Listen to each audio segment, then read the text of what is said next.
Au niveau des retraités, évidemment, la situation est beaucoup plus contraignante pour les collègues.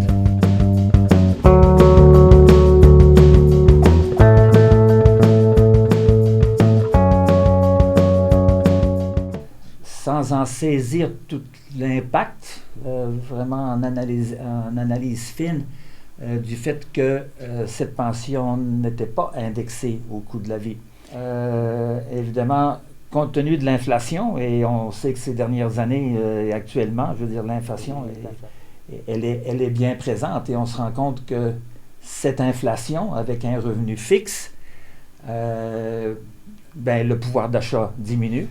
Au niveau des retraités, évidemment, la situation est beaucoup plus contraignante pour les collègues qui ont pris leur retraite, quelquefois pour certains qui sont encore vivants, et qui ont pris leur retraite bien des années avant que moi je prenne ma propre retraite en 2011.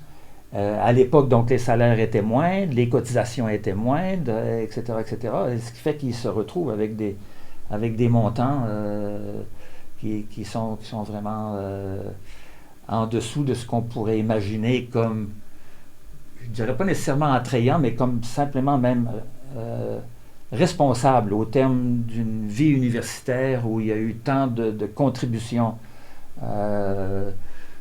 au niveau des unités académiques, au niveau du rayonnement de l'université, au niveau de la productivité, etc., etc. Oui, j'invite les collègues qui sont encore en action, comme membres actifs à l'université, et vraiment à considérer cet enjeu comme prioritaire dans une perspective à long terme,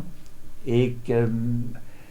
même s'ils devaient y cotiser à un moment donné plus que ce qu'ils font actuellement, c'est une forme d'assurance qui leur reviendra de façon très appréciée le moment venu après leur départ de l'université.